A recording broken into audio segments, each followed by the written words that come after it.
ముందుండి పోరాటం చేసి వాళ్ళ తెలంగాణ రాష్ట్రాన్ని సాధించుకున్న తెలంగాణలో సింగరేణి కార్మికులకు వాళ్ళ గొప్ప వరాలు ఇచ్చిన దేవుడు మన కేసీఆర్ గారు.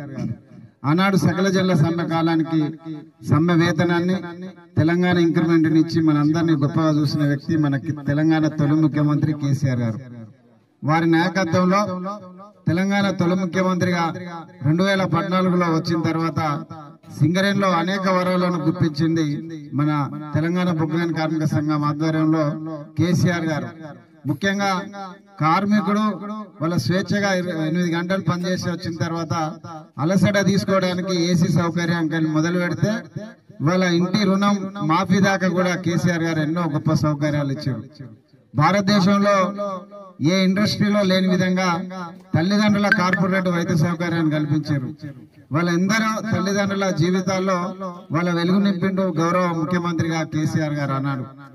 వాళ్ళ 16% దగ్గర ఆగిపోయిన లాభాల వాటను 32% తీసుకొచ్చి కార్మికులు తలెత్తుకునే చేసిండు మన ముఖ్యమంత్రి కేసీఆర్ గారు. కానీ 20 నెలల కాలంలో ఇవాళ రాష్ట్రంలో ఏర్పడ్డ కాంగ్రెస్ ప్రభుత్వం గాని దానికి అనుబంధంగా ఉన్న ఐఎన్టీసీ గాని సింగరేణిలో గుర్తింపు సంఘంగా ఉన్న ఏఐటీసీ గాని ఈ 20 నెలల కాలంలో ఒక్క హక్కును కూడా ఇవాళ సింగరేణి కార్మికులకు ఇచ్చిన పాపాన పోలేదు.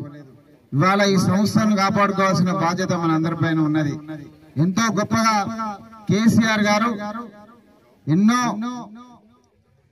చర్చలు చేసి ఎన్నో కమిటీలను వేసి వాళ్ళ సింగరేణి కార్మికులకు మాట ఇచ్చిన ప్రకారం కారుణ్య నియామకాల ద్వారా ఉద్యోగాల ప్రక్రియను 2018 మార్చి 8వ తారీఖున మొదలుపెట్టి ఈ రోజు వరకు మొన్నటి బోర్డు వరకు 22,500 మందికి వాళ్ళ కార్మికులకు ఉద్యోగాలు ఇప్పించి యువరక్తాన్ని నింపిన గొప్ప వ్యక్తి కేసీఆర్ గారు. అయితే వాళ్ళ రాష్ట్రంలో ఏర్పడ్డ కాంగ్రెస్ ప్రభుత్వం వాళ్ళ మార్పు పేరుతో సింగరేణిలో కేసీఆర్ గారు ఇచ్చిన కారుణ్య నియామకాలను మొన్నటి బోర్డు నుండి రద్దు చేయాలని కుట్రలు చేస్తా ఉన్నది.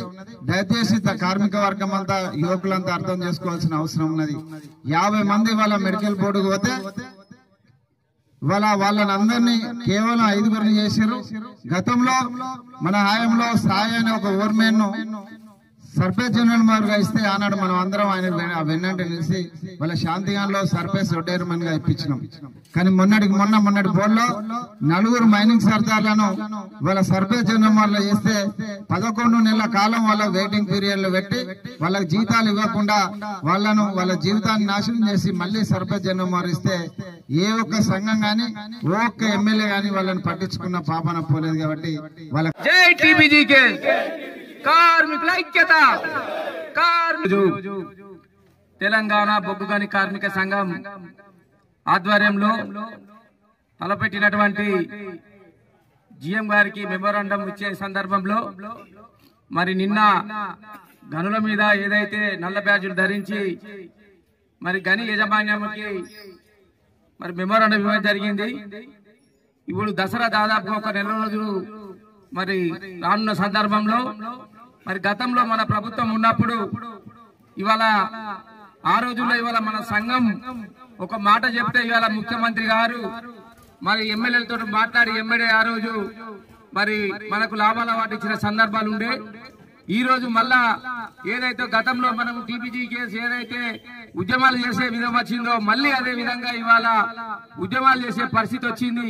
ఇప్పటి వరకు ఇవాళ గెలిచిన సంఘం ఏదైతే ఏఐటీసీ కావచ్చు మరి ప్రాతినిధ్య సంఘం ఐఎన్టీసీ కావచ్చు ఇవాళ ఇప్పటి వరకు లాభాల వాటా ప్రకటించడానికి మరి వాళ్ళు యాజమాన్యాన్ని అడిగిన సందర్భాలు లేవు. ఇవాళ సీఎం కలిసిన సందర్భాలు లేవు. ఒక్క ఎమ్మెల్యే కూడా ఇవాళ బొగ్గుగని కార్మికుల సంఘం గురించి గాని మరి సింగరేణి గురించి గాని ఎక్కడ మాట్లాడి ఇవాళ మరి దసరా వస్తా ఉంది. ఇవాళ సింగరేణి ఇవాళ తెలంగాణకు పెద్ద పండుగ వంటి దసరాకు ఇవాళ వచ్చిన సందర్భంలో ఇంతవరకు ఏ ఒక్క నాయకుడు కూడా ఇవాళ మేనేజ్మెంట్ గాని అటు ప్రభుత్వ దృష్టికి గాని ఇవాళ తీసుకుపోని సందర్భంలో ఇంతవరకు వాస్తవ లాభాలు కూడా ఏమొచ్చినా కూడా తెలియలేని పరిస్థితి ఇవాళ. మరి మనం అందరం సోదరుల